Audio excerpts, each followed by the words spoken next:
All right, this is Ricky, And this is Brendan. and you're listening to A Gentleman's Disagreement.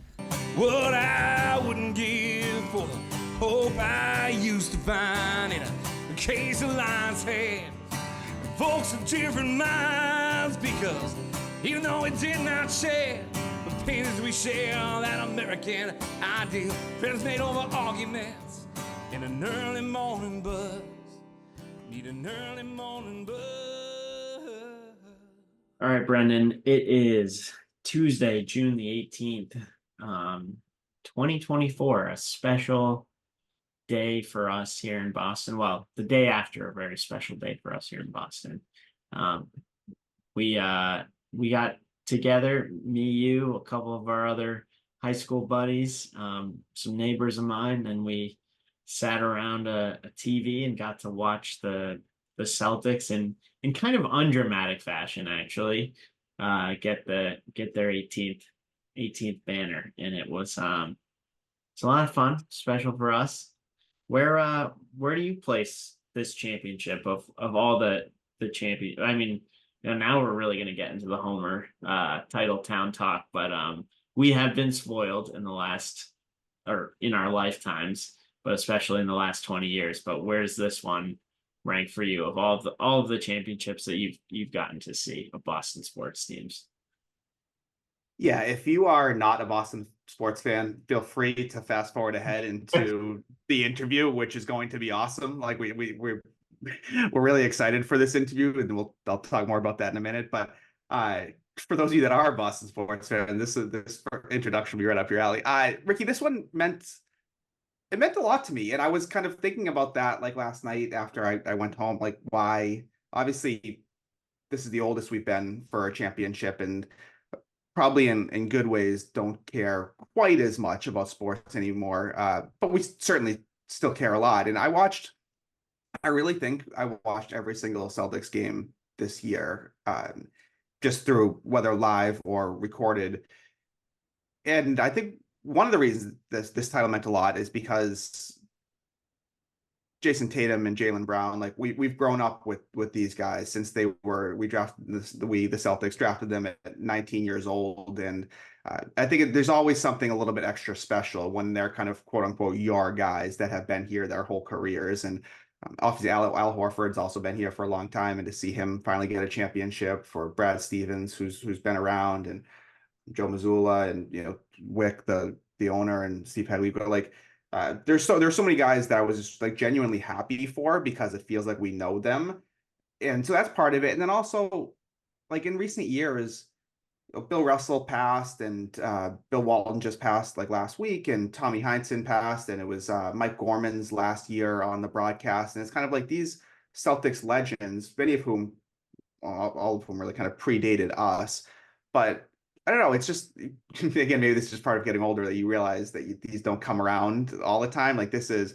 to get real arrogant. This is the longest drought we've been without a playoff, without a championship, in a parade. It's been 5.5 years since we were preteens. All of these titles have to be we were between the ages of like 12 and 29. Like what an ideal time to grow up. So long way of saying this championship meant a fair amount to me, and I did rank them mentally. So we've seen 13 championships, and this for me is I have it sixth. Sixth. What Yes. I guess what is immediately before and immediately after? And I haven't ranked all 13, but I have my number one on Um, uh, Immediately before, so fifth on my list is the 2013 Sox team. That was the post Boston Marathon bombing team. That kind of they weren't supposed to be that good that year. They kind of last the first, and it was kind of the last. You have still Ortiz in his prime, and that kind of that like band of idiots that they had, and so that's one right before, and the 2008 Celtics is the one right after. that's that I feel like that's about right. The I think number one for me will probably be the 2004 Celtics. Red Sox. Obviously the year they broke the curse of the Bambino. And oddly enough, as much as I love that team, I sort of stopped watching baseball as consistently after that. I know, I mean, we've had some Red Sox championships since then, but that one I will like. I mean, there's so much about that to remember. Obviously, coming back from down 0-3 and just like the guy flipping over the outfield wall, like all of those indelible memories. I think it's an interesting observation that you made just about like caring about sports a little bit less as you get older in a way that it was kind of all consuming when we were in high school. I mean, I could have watched Sports Center on repeat like all day. I often did when I had nothing to do. And but thinking about, after after the championship yesterday, also just kind of what sports means to people, and as a city that has a diverse array of opinions and thoughts and things like that, it's kind of nice to think about everybody coming together and cheering for the same thing on. Yeah, no, I mean it's been so much fun these past few weeks, and we've on this podcast before talked about playoff runs, but to cap it off, like whether we have been going out to bars or having people at my house, or obviously last night getting to watch it with you and some of our best friends, like it's those kind of things you do remember, and sports do bring people together in that way. And I'm so excited. The parade's in a couple of days, and it's been a while since I've been to a parade, and I'm looking forward to going. Yes, as you should be. But I suppose we do digress. What are we talking about this week? Yeah, if we rather. If you're not a Boston sports fan in particular, or a sports fan in general, and you had to listen to all that, we appreciate you extra for that. But what you really tune into this podcast for is really, hopefully, really good, insightful conversation with really smart people. And I think we're about to bring on one of those people that's definitely at the top end of those qualities. So Dr. Po-Shen Loh is about to join us. I'll give him a more full biography when he comes on, but he's kind of like a mini celebrity, Ricky. He's a math professor at Carnegie Mellon University, but he's probably about as famous as a math professor can get these days, and travels around the country, whether it's lectures, and he's got a bunch of like a YouTube series, and he's also like a social entrepreneur and an innovator. So he's a man of many talents, and certainly of high intellect. And we're going to bring him on to talk about AI generally, but really how he's viewing, I guess, like education and human connection in a world in which AI is becoming increasingly prominent. How do we as human beings, as society, evolve with this technology? And so I think I'm really curious on his perspective and to hear his thoughts. I think he should be super interesting, and excited to bring him on. Yeah, he's kind of a jack of all trades and a master of a couple of them as well. So we're interested. It should make for an interesting discussion.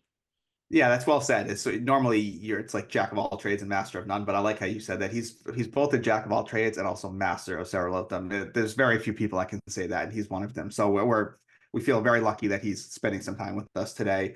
Before we do bring him on, a quick reminder to people that the podcast is brought to you by the hardworking craftsmen over at Cannon Hill Woodworking. They've been building handcrafted, high-end custom tables and desks in Boston 2018. That's Cannon with 2 N's. You can check them on Instagram or visit them online at www.cannonhillwood.com.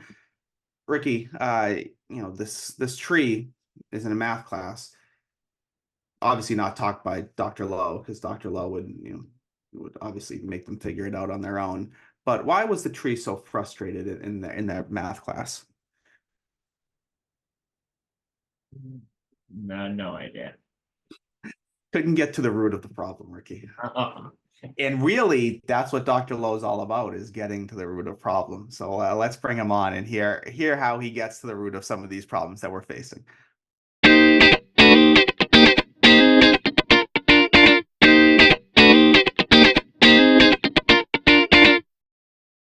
All right, we're now really excited to welcome Dr. Po-Shen Loh to the program.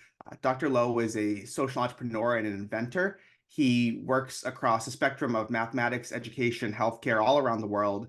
He is a professor at Carnegie Mellon University as kind of his day job, but he also served a decade-long term as the national coach of the USA International Mathematical Olympiad team from 2013 to 2023.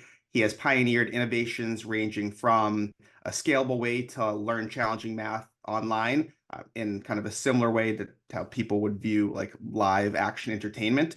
And he's also pioneered ways to control pandemics coming out of the COVID-19 pandemic by leveraging self-interest.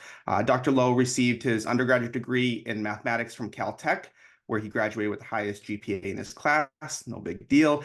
Then he went on to receive his master's degree in mathematics from the University of Cambridge and his PhD in mathematics from Princeton. He has been on the faculty of Carnegie Mellon University ever since.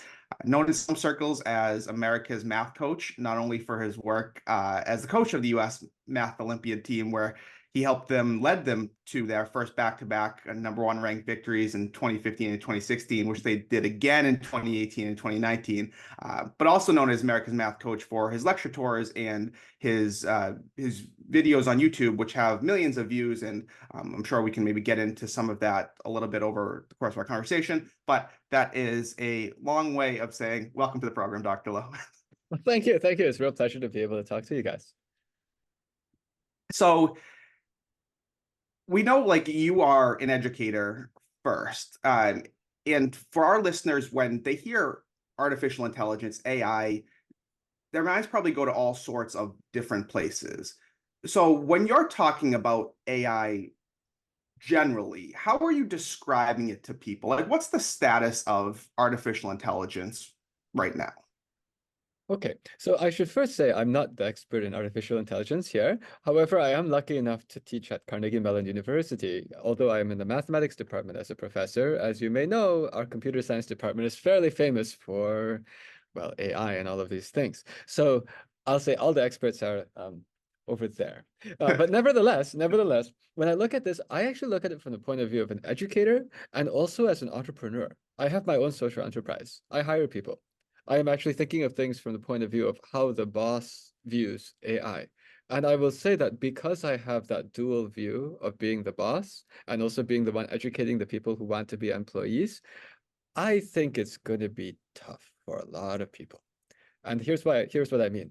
As the boss, you know what we think about when we decide whether to hire a person or use an AI? What's the primary consideration? How much it's going to cost? How much it's going to cost? Do you know how much the OpenAI, I don't want to say only one company, but I may as well just talk about that one. Do you know how much it costs to use GPT-4o if you're the boss? Do you actually know this? So this is interesting. So first of all, I'm not coming as the AI expert. I'm coming as the boss who pays for AI API services. So API stands for Application Programming Interface. If the boss wants to go and ask AI to please help me do some tasks, well, then I don't pay $20 a month. The $20 a month is it's rate limited. You can only ask about, I forgot how many, 50 or 30 questions every 5 hours or something like that, which is not enough to do a real job. If you wanted to use this to potentially replace people, like I actually just saw an article the other day that McDonald's was doing something with IBM in having the drive-throughs handled by AI. Actually, the article said that they're canceling that, but they'll be back. They'll be back. I mean, canceling that meaning they're putting the brakes on that, but that's inevitable to come back. But that's hard because that's like people's voices. There's all kinds of other things you do that sometimes is based on text. And so the amount that it costs, actually, the other day when I checked, it was something like $5 for 1 million tokens. You know what? I'm just going to go and check right now. GPT-4o cost. You know, I'm looking at it right now, pricing. So GPT-4o, yes, I was right. So GPT-4o costs $5 for 1 million tokens. Okay, that's for it to read 1 million tokens. 1 million tokens is roughly like 1 million words. You know how long it takes a human being to read 1 million words? It would be like a long time. Actually, you could, if you do like some really simple analysis, right? Let's pretend a person can read a whole page of 8.5 by 11 text in 1 minute. I'm talking about read, meaning like read so you can do something with it, okay? And that's about 500 words. If you do the calculation, that works out to about 33 hours of reading.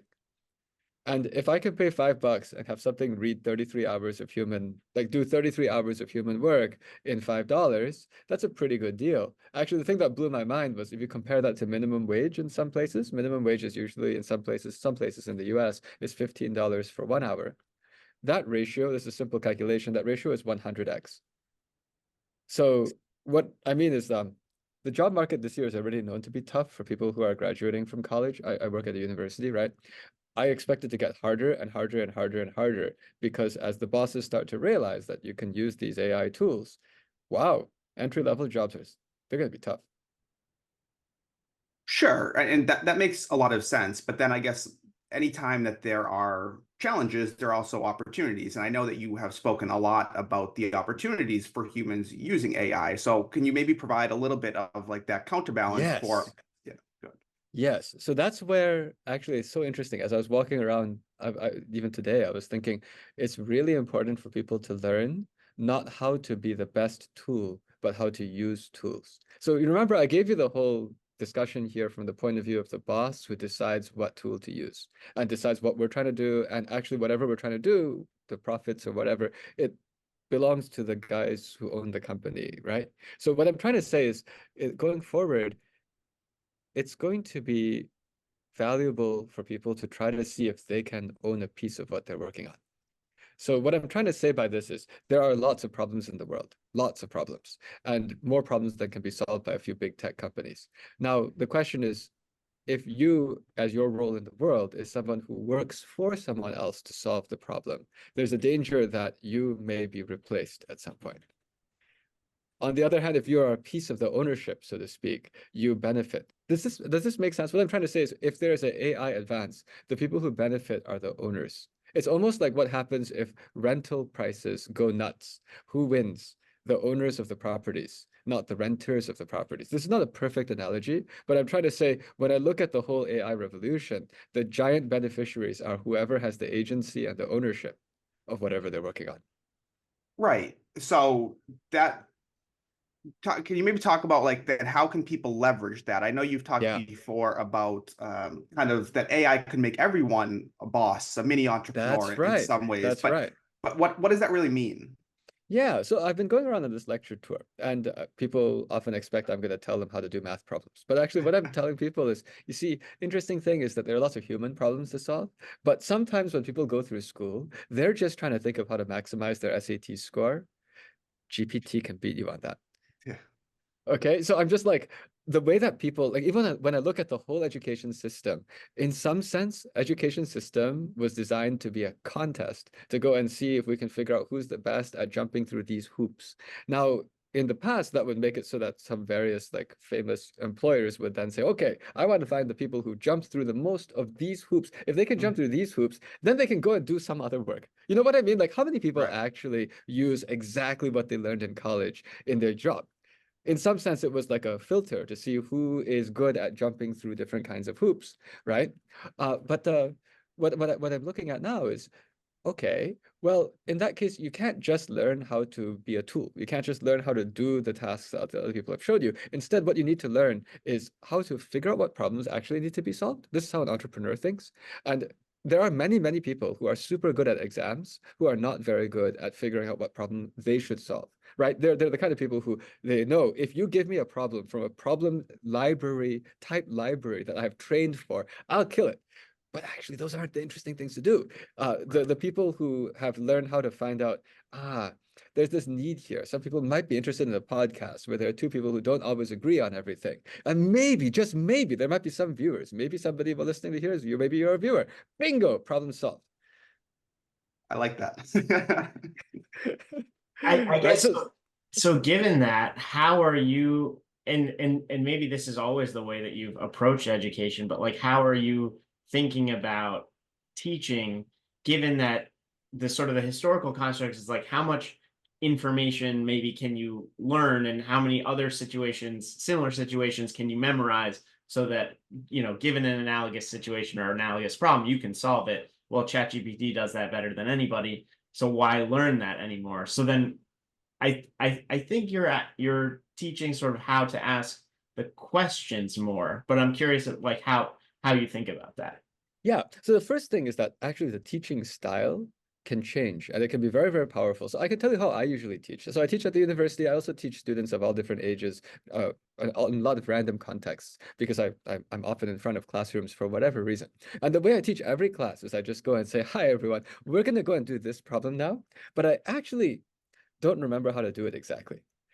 I need you guys to suggest ideas. And while we discuss together, we'll figure out how to do the problem. And if they suggest things that are actually blatantly wrong, I still write it on the board and I wait for some other student to say, I actually think there's a problem with that. You see, a lot of times when kids are in classrooms, they're used to waiting for someone to dictate to them, just do this step, this step, this step, and then you will have it right. And so they don't even ask questions of like, well, could that be wrong? I actually, by the way, I want to teach lots of people that if anyone tells you something, you should think for yourself, is that right? Right? So this is very useful if you're in a classroom environment. And the experience is not 1 hour of learning the most efficient way to solve 5 questions. It's instead, let's spend an hour having real discourse. Sort of like what the point of a podcast is. You didn't ask me to come here with lecture notes and a PowerPoint presentation to go blah, blah, blah, blah, blah. No, we're just going to go and tease out whatever we tease out. We'll spend our time, and the outcome will be that the journey was the point. I think we like that a lot. I think that's where we spend most of our time. So I guess maybe then a follow-on question is, do you see something like a ChatGPT or really any of this, these large language models as of evolving education by taking it beyond sort of the absorption of already existing information? Okay, I have a lot of respect for Sal Khan. He's working on that right now. There's something called Khan-Migo. He's trying to use the GPT-4 to give this kind of dynamic back and forth discussion with people. I view that again as a tool, but again, I like to take one step back. I like to think, what was the point anyway of teaching all these people how to think about this stuff? I personally think there's still a huge value in having a real person for a certain reason. It's because in some sense, what I view every chance to teach people as is I view it as a chance to let them see, here's why a human being like me, and you're a human being too, this is why a human being might care about all of these things. And by the way, I am a normal human being. I wear shorts when I teach. I intentionally try to not look like too far away from the students. I want them to be like, this is a guy for whom if he can do it, so can I. So the important thing here is I actually want to have generations inspire other generations with, here are great, interesting, fun things that human beings do. I don't actually see that as something that should be communicated by a bot, even if the bot has a nice 3D avatar with like completely synthetic. You know what I'm talking about? Like Yeah. within 10 years, we'll be able to make something that looks just like me. In fact, it doesn't even look like a cartoon. It looks like I'm just deep faking talking to you. How do you know it's not here right now? Maybe I have a deep fake, but I'm just Yeah. explaining, right? Like, so within 10 years, you could just get something like this. And to me, that would sort of break the principle of there's a real person here. In fact, I think that as time goes forward, there's going to be more and more value on real people, in the sense that you will be able to get for free these kinds of like artificially generated stuff. But I hope that our human civilization is driven forward by real people leading real people, not artifacts shaping the minds of the younger generation. You see why I think this is really dangerous? I'm like, if somebody did it the wrong way, you could like brainwash huge numbers of people and do terrible things. Well, I think that resonates a lot because even we're not that much younger than you. Growing up, like the movies that we saw that were about AI were never like, oh, AI is coming to help people, right? It was always like it's gone too far and it's potentially the end of civilization, which maybe is something we can circle back to at some point. Like, how scared should we be about the potential for misuse of this technology? But I guess I want to table that for now because one of the things that you have been a proponent of, like in your lecture series, is this idea of be more human, and that's kind of what you were just talking about right now. But what does that mean? Like if ChatGPT and these large language models, AI in general, are so much better than humans, or going to be so much better than humans at so many things, where do you still see the value of kind of leaning into our humanness? Yeah, so I'm actually writing a book right now. I'm trying to figure out a way to consolidate all of this philosophy because I'm thinking what can keep human civilization going in this world that you're talking about, right? And what I'm boiling down to is, unfortunately, our society, right until now, a lot of it has converged to a quite individualistic sense of I want to help myself have a great, comfortable life with stuff. For me, I want to feel happy. I'm happy to immerse myself in a VR world where there's only me and all these like nice senses that make me feel good. I'm like, if we go that way, human civilization is dead because everything is going to fragment out, and the most effective way to satisfy yourself will be some company's like artificial sensory like brain implant thing that makes you feel so happy, and like it'll make you feel so happy you don't need to be with any humans anymore. And even though I'm not a biologist, I can tell you that if humans are not with any other humans anymore, there will be no more humans. Okay, so like this is like that'll be called the end of human civilization. So to me, like what I'm trying to say is, I'm trying to push a philosophy where, and this is how I operate, the way to be happy is to make other people happy, like real people happy. So this is how I operate my life. I'm trying to make people happy. I enjoy that. If I can make more people happy, I'm more happy. Now, of course, this is like, it's not really a religion, it's a philosophy. The philosophy called, I want to maximize stuff, but the stuff I want to maximize is no longer my bank account. The stuff I want to maximize is how many other people I made happy. And I'm building a whole ecosystem and community of people who think the same way. We're networking together. And now this is how we make it so it's game theoretically sound. This is actually really important. Because if you just go tell people, hey, go help people, other people will be like, here's a bunch of suckers. They're just going Right. to help other people. I'm going to take advantage of them. But it doesn't work. You don't get taken advantage of if all these people who like to be givers instead of takers know each other. Then they become mutualistic supporting. Does this make sense? I'm actually a network theorist. That's my area of math before I got distracted with the real world stuff. But I like to think of everything, and I think of everything from the point of view of networks. And actually, there is a alternate equilibrium that's also stable, which is if you found lots of people who like to create value for other people and they're genuine and authentic, and they all know each other, and they're like scattered across, not just scattered, but they dispersed across different geographic area, you actually have the potential that this network becomes powerful. And then actually this network becomes more powerful than isolated people fending for themselves. That's actually what I'm trying to work towards. Yeah, and I mean, I love that. I think we love that. We're very much on board with that. But it does seem a little. I'm sure you're well aware of this, like kind of pie in the sky, naive people. Like, oh, nice. Like the United States, as you well know, is not really built on kind of. It's an individualistic society, right? That's what we've See, kind of. Go ahead. this is interesting. That's what many people would say. But I grew up in Madison, Wisconsin. All right. And when you grow up in Madison, Wisconsin, you learn about US history, about how at some point some crazy people decided to live in Wisconsin. And back then, if you didn't help your neighbors, you just died. Like you just froze to death.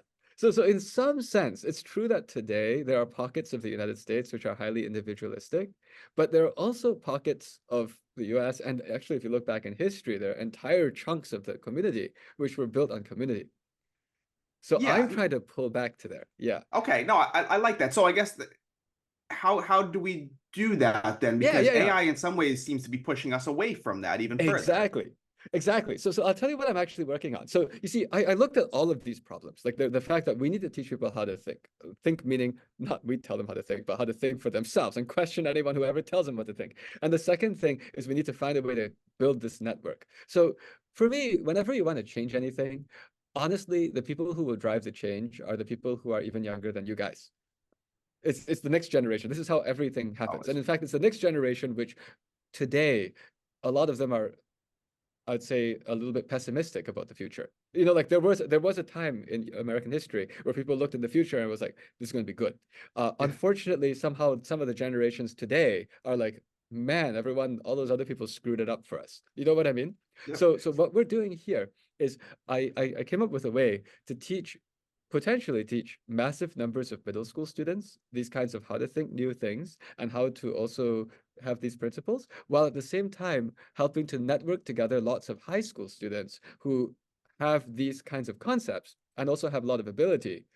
with the intention that in another 10 or 20 years, those high school students may end up being people who help to drive a lot of things that are happening in the world. So specifically, I can explain, this is all about win-win. So to me, whenever I want to make something that could potentially scale, so it's not pie in the sky, it turns out that if you make a win-win situation where everyone just falls into it because it helps them, then it scales. That's like called the free market, actually. So yeah, then that powered the American economy. And so here's how it works. If you want to teach lots of middle school students how to solve problems they never saw before, the fundamental problem in education is not enough coaches, not enough instructors. Okay, so I found a way because I said there's actually all these high school students who are pretty good at math. They're super smart. Man, they could do it, except they're busy. You know what they're busy doing? What are high school students? What's their objective if they're already doing very well in classes and whatnot? What are they worried about? Getting into college. Getting into college. And as you know, to get into college, just having IQ doesn't cut it. You need to also have emotional skills and all of this stuff. So I started a program for high schoolers. We find high schoolers who are really good at math. And then I hire professional comedians and actors to teach them how to be charismatic. And the way they practice the communication is by coaching middle school students through live streams that look like Twitch and TikTok. So we are able to have live streamed lessons going from high school to middle school. And during the time that the high schoolers are streaming these lessons, we pay for a professional actor to be in that classroom, watching and giving feedback to the high schooler. Why? It's to make it so that 1 hour of teaching by the high schooler is not just some tutoring or whatever. It's access to 1 hour of a professional actor to teach you how to be really compelling. So then you actually want to do an hour because you get something that's really useful. And then the whole thing can scale. And we actually made the whole thing even look visually appealing. I guess in thinking about, so if it all works, then you create this platform that's really engaging in teaching kids how to sort of wrestle with math concepts to help them understand them better. How do you think about how they should think about what the point of it all is? Like, let's say beyond college, right? Like, why do this if you know a chat GPT can do a lot of what I can do without having to understand anything? Yeah, absolutely. So the main thing is there's a piece of this which is even though we have like cars, right? It's still useful to be able to do your own walking, do your own running, so that you can figure out how to do that last mile or like how to put everything together. So you'll need this anyway. But there's another big part, which is where the whole thing comes together is actually, to me, is actually in the network. So in fact, this whole ecosystem I've built, the middle schoolers are learning this math stuff. They're also exposed to the high schoolers' way of thinking. But then the high school side, what we have there is we actually are doing a lot of selection because we have high school students who are all trying to join this thing. This is actually beneficial to them. So they're trying to join this thing. And we're actually selecting for high schoolers who seem to have some bigger plans of what they might want to do someday. Bigger plans meaning not just that get rich. Like they have some sense of like do something of value. That's where a huge value piece is because the high schoolers get to know each other. And then as they grow up, they can go and do even more. Actually, it might be easier to I can just show you what this looks like if you have a minute. I can just go and put this on the screen. Then you can see, because the point is, this is actually very different from pie in the sky. This has hit ground. So here's what I'm going to do. In your recording, do you see everything that I see? I assume. Like if I do this, does your recording show me big? Yes. Yes. Okay. So I'm just going to go and play like a 1-minute video clip of what we turned online math class into. And then once I show you that, then I can start like digesting into like how the whole thing was constructed. So what you'll see is you'll see 2 high school students on the screen, and they're both teaching at the same time. Every class is an improv comedy show with 2 people teaching at the same time. And we turned online math class. Let me adjust the sound. Yeah, we turned online math class into this. So middle school students join a Zoom and they see this. All right, so we have our first daily challenge question here. Now, before we jump into it, I'd like to establish one small class norm, which is when you have a question, first of all, if you have a question, put it in chat. We would like to hear all of your questions, and we will definitely address any questions you have. But also, if someone sends in a question that you had, you can put a QQ in chat to indicate that you had the same question, a common question. That way we know that you had the same question, and you can support your classmates in having questions about the problem. I saw a lot of people have great responses and great answers. However, we really want to see your solutions so that we can start building upon your ideas. And two solutions that I already see are from Grace and Isha. So thank you guys really much for putting those in. That's what we turned online math class into. So importantly, what you just saw there is those are actually at this point the best extracurricular math classes in the world for middle school students. They're being taught by high school students who are actually on top, like super top of their game. And it also looks like what middle schoolers like to watch anyway. That creates a flywheel because then we have middle schoolers who are trying to enjoy this. Actually, the flywheel is called, there's also, it's all self-supporting because those classes are not free for the middle schoolers, but we do pay the high schoolers and we pay the actors. But the net is every single person we help, we actually have a net gain. You see, like usually when you're trying to do something that's good, a lot of times people have to figure out how do I pay for each unit of good that I do. My mentality as a social entrepreneur is if we created good, well, if it created that much value, there might be some way to align it so that you even get some money for each person you help. Then suddenly you can scale it to the entire population without asking the United Nations or anyone else for like donations. That's the Yeah. ecosystem.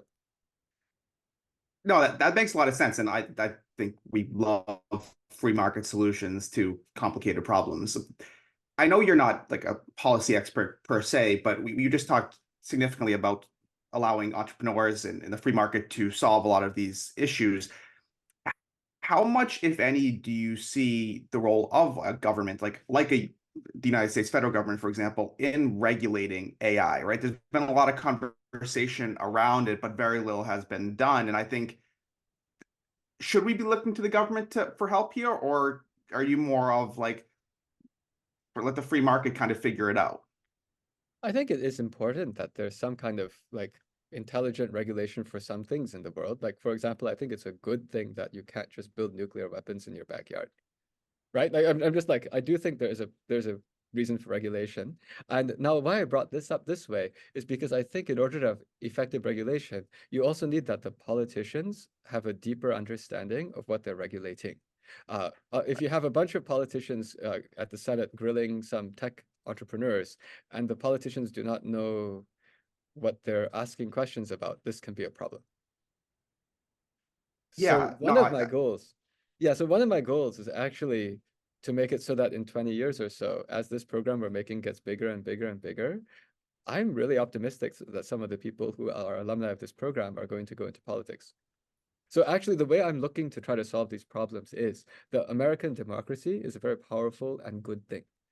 However, a democracy requires an electorate who is able to think, and it also requires elected officials who are not just trying to help themselves and also happen to know some, it's good if they know some more things. So I'm just trying to make like smart, nice people, like smart, thoughtful people electable. That's actually what I'm making. I'm making a giant ecosystem. We're linking in all these people who are very clever and who have screened for being thoughtful. They want to help more people than themselves. Then they teach in pairs. That's actually why they're all teaching in pairs. This is creating partnerships, just like debate partners. I'm not sure if that makes sense to you, but like I coach debate. Makes a ton of you sense. coach debate makes a ton of sense. So my concept was if you get high school students from different parts of the US or even different parts of the whole world, we pair them up. They go together, defending each other against the onslaught of middle schoolers. After a couple of like sessions of like 20 hours of this stuff, bam, you got a friend. And then we switch partners. So I'm actually intentionally building a very intentionally designed network of people and empowering them with skills. Like while they're teaching the math, we have a professional actor watching, giving real-time feedback on how to be more enthusiastic about what you're actually genuinely enthusiastic about anyway. I want them to be electable, darn it. Again, I love it. I feel like that's what I'm saying after every answer you give it. You're infectious with your energy and positivity here. One thing that you did mention is that the power of American democracy, which again, Ricky and I are huge proponents of, but there's also the power of it, Ricky and I have long said, comes from the people, right? Like Yeah. it's people that make it powerful. And I think when we're in this era of worried about threats to democracy kind of existentially, AI is one of those threats, right? In some ways, it feels like AI could be a threat to democracy for like a myriad of different ways. Have you thought about that much at all?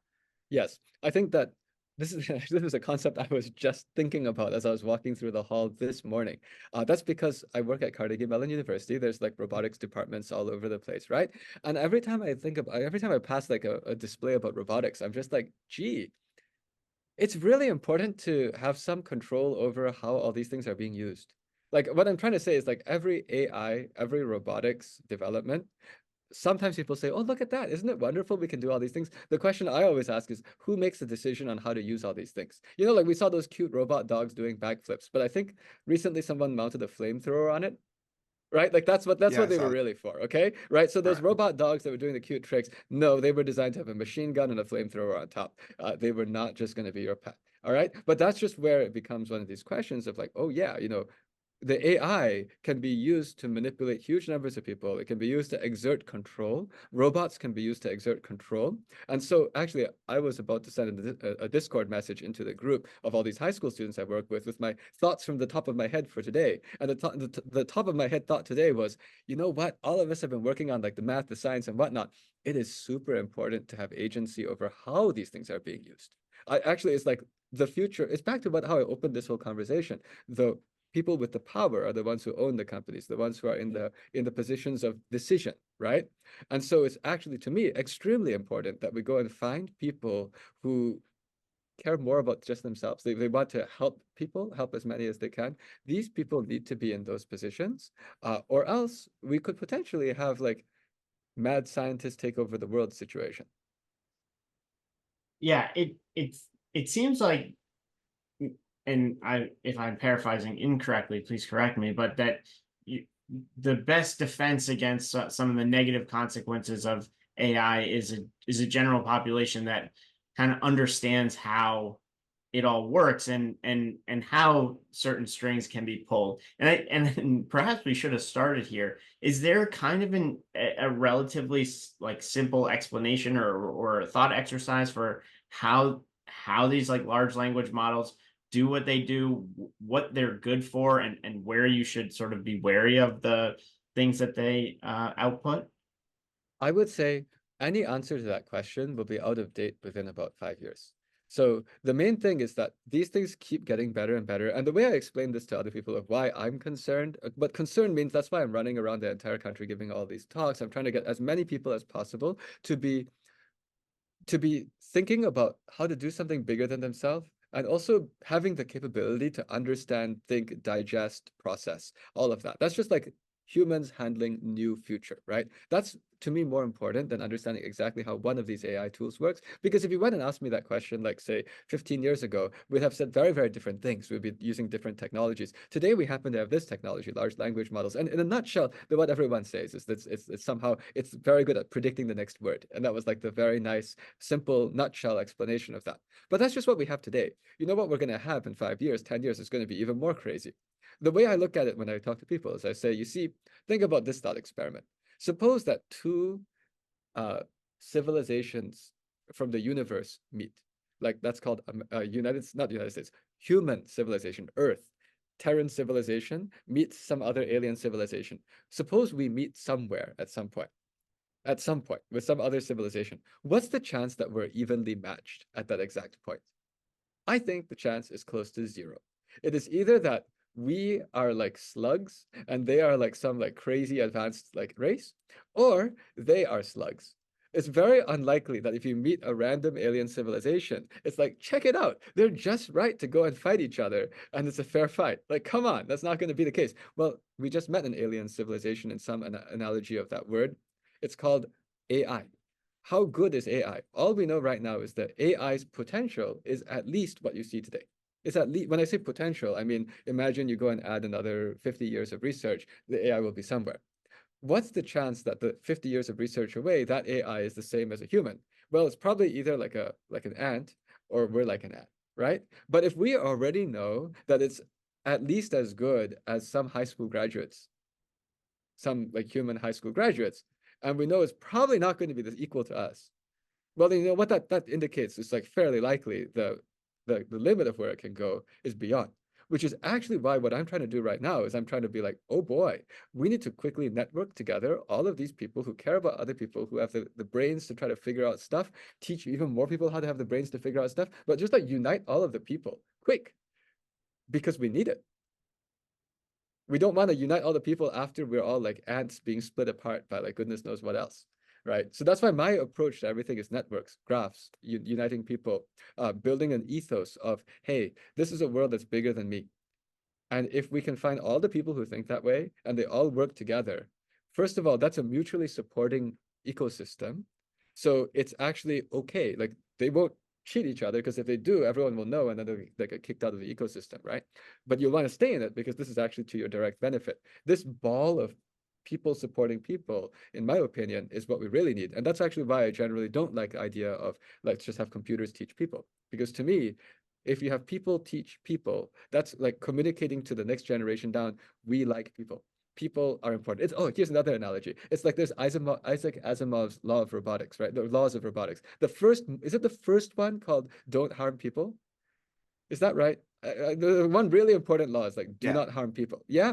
So I'm just like, I think we need to have some laws of humans where the first one is like, help people. People, like the robotics laws, we say people are the best, or something like people are primary, do not harm the people. I'm like, I want to teach all of the young people that people are primary. Like if you have an opportunity to be with a real person, that is very good. And these are the kinds of things we want to communicate through a spirit. That's actually why we get these high school students. These are real people who show younger people, you know what, it looks like a lot of fun to be them. We're basically using peer pressure, equipped with actors who help to make this like as effective as a propaganda video, if you know what I mean. Like we're basically trying to have people think that it's actually more fun to be with real people and have real relationships than to play Fruit Ninja. I don't know if that dated you brought up Isaac Asimov. No, no. So you brought up Isaac Asimov, and I was actually thinking of him while you were speaking earlier, because he has this great short story called The Fun They Had, and it's set, say, 200 years in the future, and there are these two young children that kind of discover this book, and it talked about how kids were in classes with other kids and with teachers, and they were like, man, I wish we could do something like that, because in his version of the future, everyone just kind of sat at home by themselves on a computer and just had a computer teach them. And we got maybe a small glimpse of that in the pandemic. And I think the vast majority of people came out being like, wow, I more appreciate and more realize the value of human connection. And I hope that we haven't lost that already. Yeah, I'll tell you, this is why I'm trying to write a book, right? So I actually have a whole bunch of ideas down. This is really happening. But so some of these ideas are also because I live in Pittsburgh, Pennsylvania right now. I live in a neighborhood in Pittsburgh, Pennsylvania, which was built in the 1920s. And Pittsburgh in 1920s was like a big happening place. There was, you know, steel factories, everything. I think I heard somewhere like a third of the steel made in the US or maybe even in the world or something came from Pittsburgh. It was crazy. So anyway, my neighborhood was like nice meaning old, nice houses built in the 20s. And when I was walking down the street with my wife in the evening or taking a walk, I just observed, interesting, this entire street, every house has a porch with a like a roof or something. And then I was just thinking, in the 1920s, you know why they built these open porches on every single house? It's because at 7 p.m., the entire street was probably just like a giant party. You know, like if you think about it, like these are open air things. You can put a swing, you can put rocking chairs. They were probably just like all sitting on their porches. And that was like the way of life. And you'd probably have dogs in the street, random kids running around. Like that's probably what it used to be. And today, when I go for a walk at night, the porches are empty. But the fact is, these houses were constructed in the 1920s, where the way of life was not you go home and you watch cable TV. So you can see, like my That style, reminds I me just of want another, people like, to like people. Yeah. Huh?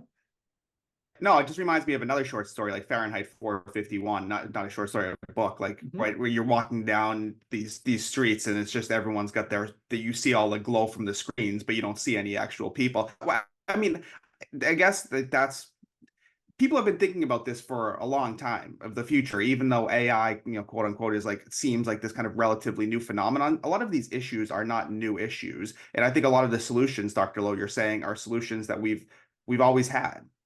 Yeah, but you see, the interesting thing then becomes about philosophy. So that's actually why I'm trying to encode this down into some kind of a written form. Because the point is, and it's also because I'm a mathematician. If you let mathematicians put down a few principles, be careful because they can make a lot of deductions from those. Like that's our specialty. We make a small number of principles and then you deduce stuff. So I was like, I think one of the core principles we need to instill is just that your happiness is how many other people you made happy, not just how much stuff you got. Like the whole thing of like absorbing into a screen.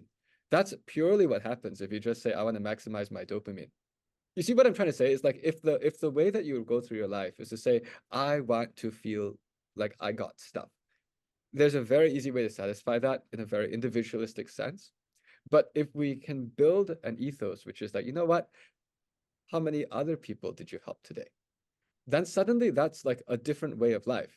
And now, of course, if you just do that solo, you will be the sucker and everyone else will take advantage of you. And so what I'm doing is I'm just going and saying, okay, let's get some really high ability people. They don't have to be, I don't mean to be high in some elitist way. I just mean get people, teach them how to have these abilities. As they have these abilities, connect with other people who think the same way. Now they can mutualistically support like an ant colony, right? Suddenly an ant colony is pretty darn powerful. Right. So I'm just explaining like, and the entire thing is decentralized. I don't want anyone to listen to me. I think it's dangerous if it's centralized because then like, what if some crazy dictator takes over, right? So that's why I'm trying to write something which is like, just it's fun to live a life where you see how many other people you helped today. And let's go and instill this. So it's much more than instilling how to solve quadratic equations. It's like we want to show people it's a lot of fun. And even when we're teaching those classes, yes, we're teaching you math skills, but it's being done in a very empathetic way. And there's like smiling people and there's encouragement. It's all about like people are awesome and these are real people. And why are we doing math? We're doing math because that's the language of logic. If you learn how to think, that's going to help you handle whatever the future is going to throw at you. So I'm combining like actually, my key word is I'm trying to build a more thoughtful world. That's the word I use. And thoughtful has two parts. One is the ability to think the analytical stuff. And the other is to think the like EQ, the emotional part. Like what do other people need? If you build the thoughtful and then you connect all these thoughtful people together, then you got some power. That's what I'm trying to do. We certainly appreciate that. You've talked a lot about younger people, and I know we have some younger listeners, but even for people that are older, like if they're as inspired by the kind of network that you're building and the vision that you have, how can people perhaps tap into these networks, or how can they learn more about what you're doing? Oh, sure. And I should say, I'm actually not necessarily that much younger myself. Actually, today happens to be my birthday. We're recording this on the 18th. Ah! And yeah, this happens to be my birthday. But I'm 42. So so the point is like, it's not that it's only for people who are 14. And actually, I also know people who are even older than me. And in fact, the phrase givers instead of takers is something that an older person than me had used, right? And that's because he had brought me to some kind of a party where there were all these people who are givers, not takers. Like he was bringing these people together. So the concept is there's never any age which is too old. The only question is how to find other people who also like to give, if that makes sense, and then to support each other. If you are doing it as somebody who is on the older side, first of all, you might know people already like this. And at the same time, you might have kids. Maybe you have kids, maybe you have grandkids, maybe you have nephews, maybe you have nieces, right? The thing that I look at is the future of the control will likely be in the younger generation. So that's why I'm trying to empower them to have as much as possible. But in order to make things happen, I, of course, need to spend my time finding all the other givers.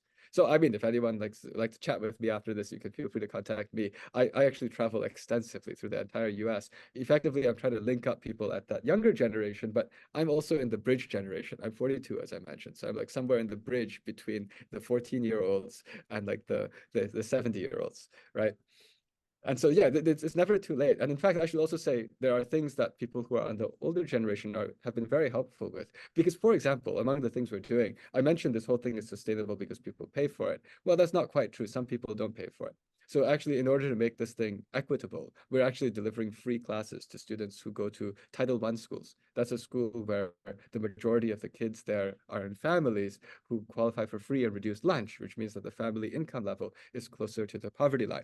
Okay, we were able to power that, like massively expand all of that work through relationships that were provided by people who are older, as well as finances, which were provided to go and amp that whole thing up, to go and make sure that we can go as fast as we can. So I'm just explaining in my life, I've always found that people who want to live for something bigger than themselves, connecting is valuable. And my life is I'm a connector. So if anyone watches this and wants to chat with me, of course, just reach out to me. My email address, will you guys include that on the podcast somewhere or no? Yeah, it's just hello@poshenloh.com. Yes, But anyway, yeah. No, perfect. And like as Dr. Loh just mentioned, he has a website. You can kind of Google that. You Yeah. go look him up on YouTube and see some of the videos, not only of him, but some of the thing about with younger generation. So there's plenty of places that if you are, you can find out more about Dr. Loh's work. Dr. Loh, thank you so much, not only for like your being so generous with your time and your expertise, but also happy birthday. It's Thank you. we appreciate it. Yeah. Yeah, I should also say I do run around the entire country, so I will be probably in about like another 40 cities before the end of the summer. So there's a decent chance I'll come to your city. And so if you want to come by and see a talk in person, you're welcome to. The talks are actually free. Because as you can see, what I'm trying to do is I'm just trying to promote a philosophy. That's actually what this is. This is basically like a philosophy promoting tour where I'm just trying to build up that community so that we have a future. Well, we're happy to be a small, very small part of that. We appreciate you so much. That this was wonderful. Cool. Thank you. Thank you.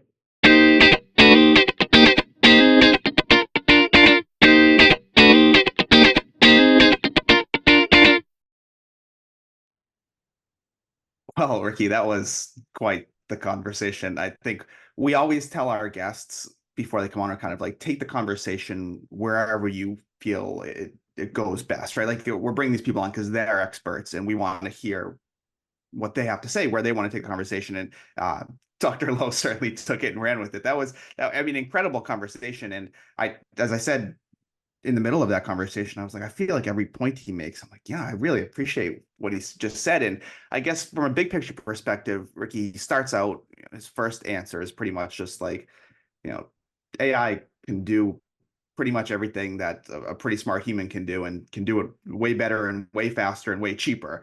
And, he starts off with, it takes humans 33 hours to read 1,000,000 words. You can pay $5 for ChatGPT to do it in an instant. And that's scary. And that's what I think, that's what I was actually trying to get at with the first question. He kind of answered it in a roundabout way of, I feel like when you hear AI, it's just like this invisible, scary force out there, and it's hard to define what it is or what it does or its potential, but it's so often the things that we don't know are the scariest. And I think it makes a lot of sense for people to be worried about AI for a lot of the reasons that Dr. Loh mentioned throughout our conversation. But what I keep coming back to is how positive he was about the power of people and the potential for people to use AI to do good. And so in that sense, I like strangely empowered by that conversation. I'm not even sure how I feel, but that was, I really enjoyed it. Yeah. I mean, he said a couple of things that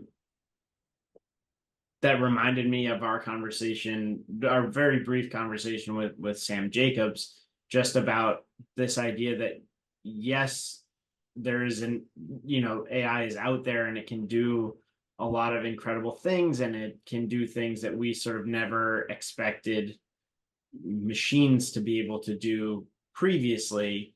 But there is still this idea that people are behind the things that it can do. And I think Professor Loh gave that great example of like, yeah, you could have a cute dog that does backflips, or you could have a robot that does backflips while launching grenades or flamethrowers or whatever he said, and that decision is still being made by a person. And then I thought the other sort of major takeaway that I had is this kind of idea into like leaning into in this age of AI, you know, if you're giving advice to students in terms of like what do you want to do, part of it is like leaning into the things that only people can do, with like making these connections and broader kind of networks of like-minded people to to to in a way that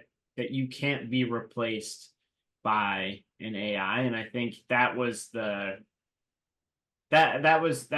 was sort of what I was hearing from it. I mean, we didn't kind of get into the doom and gloom side of things, which is that there are a lot of jobs that people do today that can be done cheaper and potentially more efficiently by an AI, but that there are, I think that the rosier other side of the coin is that there are certain things that require a human connection, and that if we can find those and leverage AI in service of those, then there's like a possibility of a better future that in some ways may harken us back to the Pittsburgh 1920s.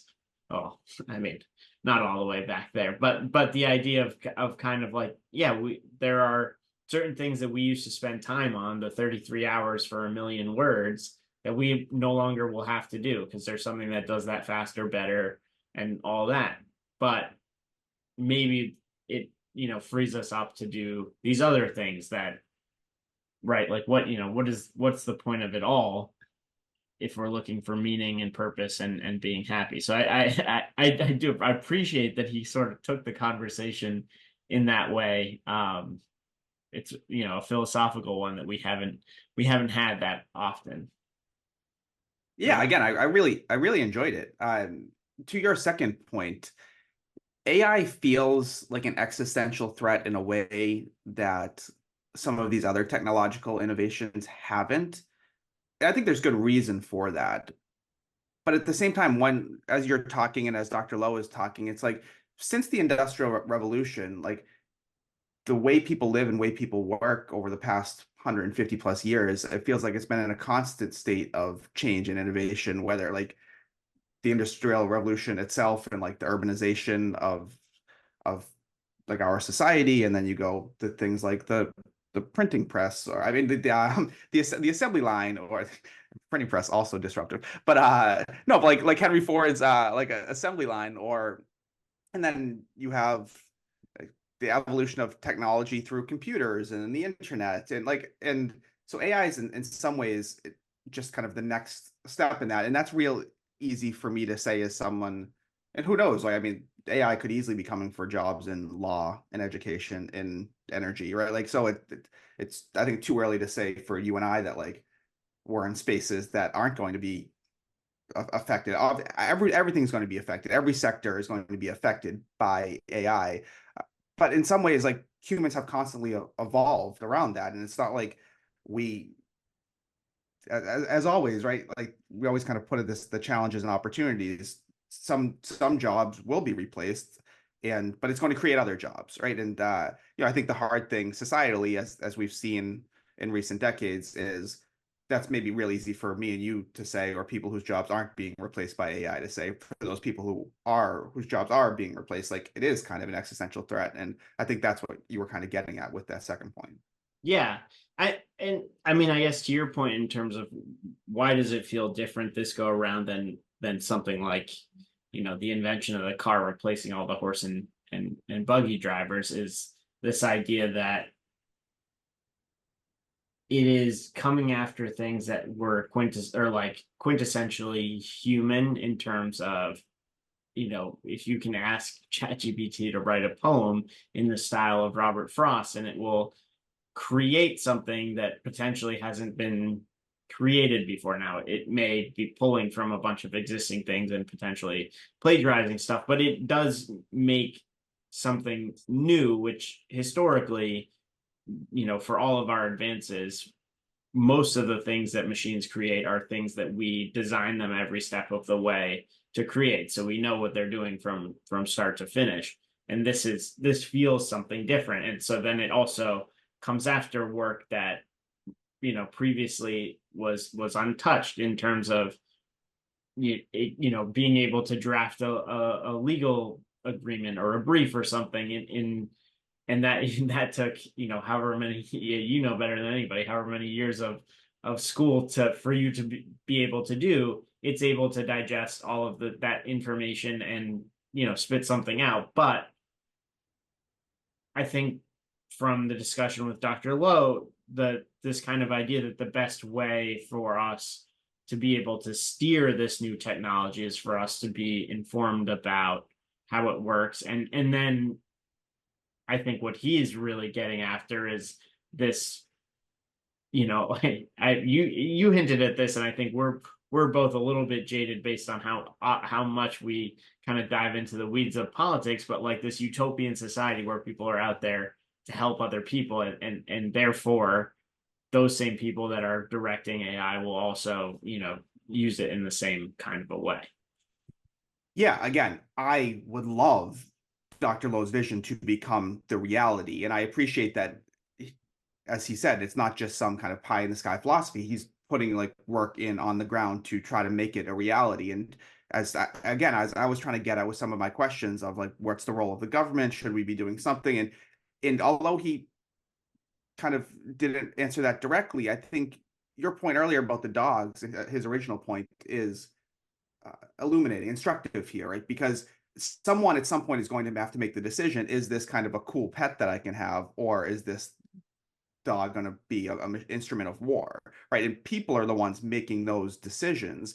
And I think I would love for us to elect people that are thoughtful about these things, and I would love for the owners and the board members and the employees of these companies to be people that are really thoughtful about it. But I worry, and he did make this kind of comparison in a different context, like nuclear weapons, right? Like that we have regulations around those for a reason. And that's where I do think that policy is going to be super important, not only at the kind of nation state level, like here in the United States, but also kind of at the international level, because as he said, like you have the potential, the potential for kind of this technology to quote unquote like fall into the wrong hands, whatever that may mean, and whatever we determine like quote unquote the wrong hands. But I think we kind of, what I'm saying here. And yeah, and I appreciated that he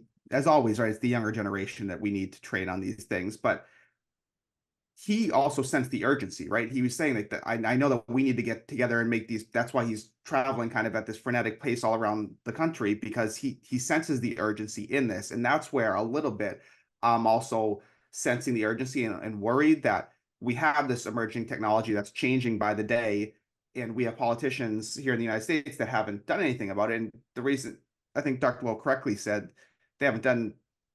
I don't really want them to do anything about it if they don't know anything about it. But that's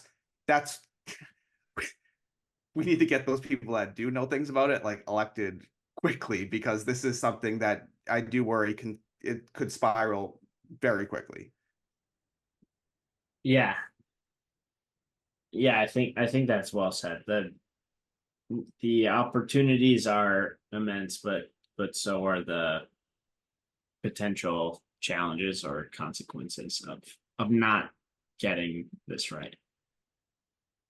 I think that's a good way to end, because that's really why we wanted to have this conversation to start. And I appreciate Dr. Loh for really enhancing and enlivening that conversation and taking it directions that we didn't necessarily expect, but which I think were really valuable. And certainly as like kind of amateur philosophers ourselves, I'm sure it gave us a lot to think about.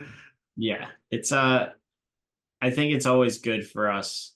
Well, I mean, our goal with getting guests on this podcast was to really hear from smart people, and as in your introduction, illuminated that there are few people who have those kinds of credentials and can speak about things like this at that kind of level of depth and engagement. So.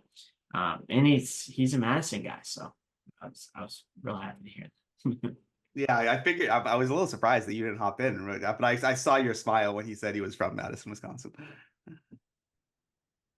All right, buddy. Till next time. I'll see you. What I wouldn't give for the hope I used to find in a case of lion's head. Folks of different minds, because even though we did not share the pains we share, that American ideal, friends made over arguments in an early morning buzz. Need an early morning buzz.